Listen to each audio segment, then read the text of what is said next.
जय श्री राम, जय श्री राम, जय श्री राम। दोस्तों, ये जो आप तस्वीर देखे हैं ये नोएडा की है, जहाँ पर मुसलमान नमाज अदा कर रहे हैं। कहा जा रहा है कि सड़कों पर, हालांकि सड़क नहीं, सड़क के बगल में कर रहे हैं। नमाज का एक नियत समय होता है और मुस्लिम धर्म को मानने वाले जब नियत समय हो जाता है तो कहीं भी एक बगल में अपना आसन लगाकर नमाज अदा करते हैं। ये 2014 और उसके बाद से नहीं हो रहा है। ये बात मुस्लिम धर्म को जानने वाले इससे अनभिज्ञ नहीं होंगे। 2014 के बाद मुसलमानों द्वारा उसकी इबादत विकास के रास्ते में बहुत बड़ा रोड़ा साबित हो रहा है, खास करके भारतीय जनता पार्टी शासित राज्यों में और पूरे देश में। तो आपको पता ही है कि हिंदू हृदय सम्राट नरेंद्र मोदी का राज है। तो ऐसे में विकास में इतनी बड़ी बाधा आखिर सामने क्यों नहीं आएगी और इसे दूर क्यों नहीं किया जाएगा। दोस्तों, आपको बता दें कि किसी मजहबी लोगों को प्रार्थना करने से रोकना या उसमें विघ्न डालना एक राक्षसी प्रवृत्ति है। अगर आपको याद हो तो आपको याद होगा मर्यादा पुरुषोत्तम भगवान राम को जब उनके गुरु तपस्या करने वाले थे तो राक्षसों द्वारा उनकी तपस्या में व्यवधान ना आ सके, इसके लिए मर्यादा पुरुषोत्तम श्री राम को राजा दशरथ से मांगकर उनके गुरु लेकर जाते हैं और वहां पर राम अपने भाई लक्ष्मण के साथ उनकी तपस्या को सुचारू रूप से होने में मदद करते हैं। लेकिन ये कौन लोग हैं जो भगवान श्री राम का नाम लेकर एक धर्म विशेष के लोगों को नमाज अदा करने से रोक रहे हैं, उनके नमाज अदा करने में व्यवधान डाल रहे हैं। निश्चित तौर पर ये मर्यादा पुरुषोत्तम भगवान राम के तो आदर्श पर चलने वाले नहीं हो सकते हैं, ना ही उन्हें मानने वाले और उनके अनुयायी तो बिल्कुल नहीं हो सकते हैं। निश्चित तौर पर जैसा कि हम हर बार कहते आए हैं कि ये रावण के वंशज हैं।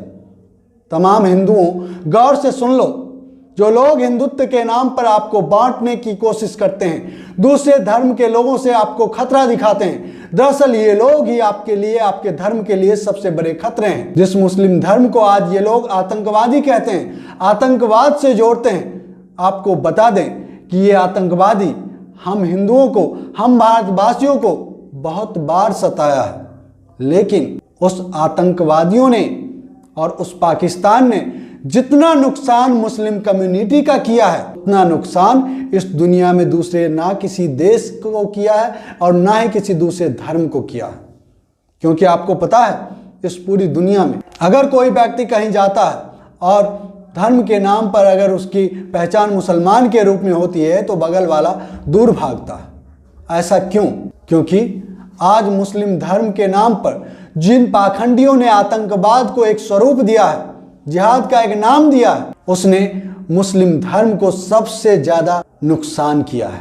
और इसका खामियाजा सिर्फ और सिर्फ हिंदुस्तान के मुसलमान नहीं, पूरी दुनिया के मुसलमान आज भुगत रहे हैं। इसलिए मैं कहता हूं कि जिन कदमों पर चलकर आज पाकिस्तान आतंकिस्तान बना, रोक लो अपने भारतवर्ष को। इन दंगाइयों के इन नापाक हरकत को रोक दो, वरना अपना देश भी आतंकवादियों की लिस्ट में आ जाएगा। हिंदू धर्म को मानने वाले भी आतंकवादी ही कहलाएंगे। जिस तरीके से दूध, चीनी, चाय पत्ती को कोई भी गर्म करे, माता, मौसी, बुआ, दादी, आपकी माँ, मेरी माँ, प्रधानमंत्री या एक चपरासी, वो चाय ही बनेगा।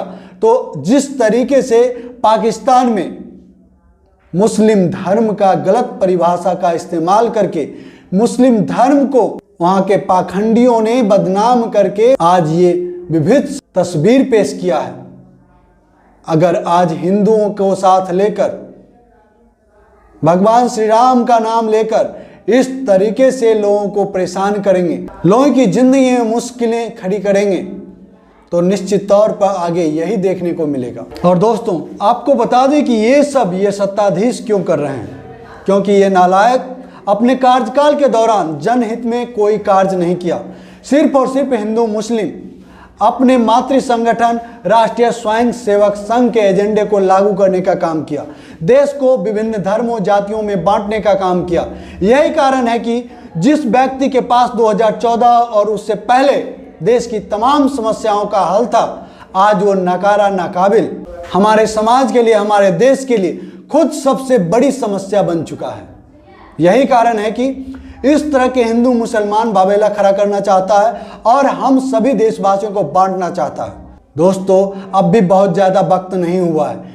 बहुत जल्द आपको इन दंगाइयों के अंदर छिपे हुए आतंकवादियों को पहचानना होगा, अन्यथा ये हमारे देश को छिन्न भिन्न कर देगा।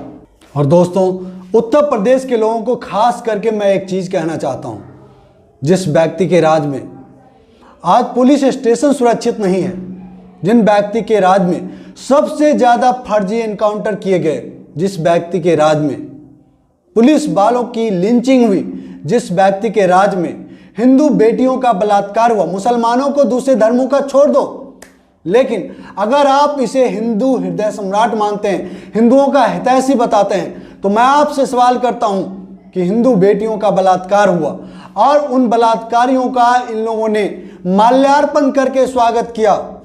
मैं बात बीजेपी विधायक कुलदीप सिंह सेंगर का कर रहा हूं। मैं बात अटल बिहारी वाजपेयी सरकार में मंत्री स्वामी चिन्मयानंद की कर रहा हूं। मैं बात हाथरस की बेटी का कर रहा हूं। मैं बात सोनभद्र की कर रहा हूं। ऐसे तमाम विभिन्न घटनाएं हमारे सामने आई और इसके बावजूद आप इन्हें हिंदुओं का देवता मानते हैं। आपको लगता है कि ये हिंदुओं का कल्याण करेंगे। दोस्तों आज इस लोकतांत्रिक भारत में अगर इस देश को बचाना है तो संविधान पर चलना होगा आपको। अगर संविधान ने इस देश को यहां तक का रास्ता तय करने में आज मदद की है तो आगे भी इस देश को बचाने का काम इस देश का संविधान ही करेगा। और याद रखें, जब ये देश बचेगा तो आपका जाति, आपका धर्म का कुछ भी नहीं बिगड़ने वाला। अरे जिन लोगों ने आपको 70 साल करके ठग लिया, उन लोगों को तो 70 साल की गिनती भी नहीं आती थी। आप जोड़ के देख लो, जो लोग 70 साल कह रहे थे 1947 से आज़ादी के बाद 2014 तक, क्या 70 साल होते हैं? इन बेहूदों को 70 साल की तो गिनती नहीं आती और इनकी बात पर आपने यकीन करके इन्हें सत्ता दे दिया। इन लोगों को सिर्फ और सिर्फ जगहों का नाम बदलना आता है, चीज़ों का नाम बदलना आता है। ठीक इसी तरीके से इन लोगों ने विनाश का नाम विकास कर दिया और यही कारण है कि आज इन लोगों ने अपने तमाम विनाशकारी कार्यों को विकास कार्य में गिनाते हैं और हम हिंदू इनकी पीठ थपथपाते हैं। अरे इनका सीना तो सच में 56 इंच है। अरे वो बेहूदे चाइना वाले तो कंजूस निकले, साले करोड़ों लोगों को डबल डोज लगा दिया और जश्न भी नहीं मनाया। और एक मोदी जी को देखो, मात्र 20 करोड़ लोगों को डबल डोज लगाया और जश्न, क्या बात है, 56 इंच तो इनका है। घिन आती है दोस्तों ऐसी मानसिकता के लोगों पर, और खास करके हमें शर्म आती है जिस तरह की तस्वीरें अभी नोएडा का हमने दिखाया है आपको, घिन आती है। बच्चों को कब इन लोगों ने दंगाइयों में तब्दील कर दिया और हमें ध्यान भी नहीं आया। माफ कीजिएगा, दंगाई बहुत अच्छा शब्द है। जिनके बच्चे ये कर रहे हैं उनके लिए मैं कह दूं कि ये प्रवृत्ति ही आतंकी प्रवृत्ति है। आतंकवाद की परिभाषा यही है ना, जिसके करतूतों से लोग आतंकित हो, तो इन दंगाइयों की प्रवृत्ति से भी लोग आतंकित ही होते हैं। इसलिए आपका बच्चा अगर इस तरह के कुकृत्य कर रहा है, चाहे वो किसी के इशारे पर सरगना कोई हो, लेकिन आपका बच्चा भी आज आतंकवादी है, यह आपको मान लेना चाहिए। वरना वो दिन दूर नहीं जब आपको खून के आंसू ठीक उसी तरीके से रोने होंगे जिस तरीके से जम्मू कश्मीर के सैकड़ों नहीं हजारों माँ बाप अपने आतंकवादी बच्चों को सेना की गोली से मरने के बाद खून के आंसू रोते हैं। और अंत में मुसलमान भाइयों से मेरा एक निवेदन होगा कि एक बार फिर आप सबको खुददारी दिखाने का मौका है। हालांकि मैं आपकी खुददारी पर कोई सवाल नहीं उठा रहा हूँ, माफ़ करें, मेरी ऐसी औकात नहीं, क्योंकि आप वही लोग हैं जिनके पूर्वजों ने हमारे देश की आज़ादी के लिए कंधे से कंधे लगाकर इस देश को उन आतताइयों से आज़ाद करवाया और आज हम स्वतंत्र हवाओं में सांस ले पा रहे हैं।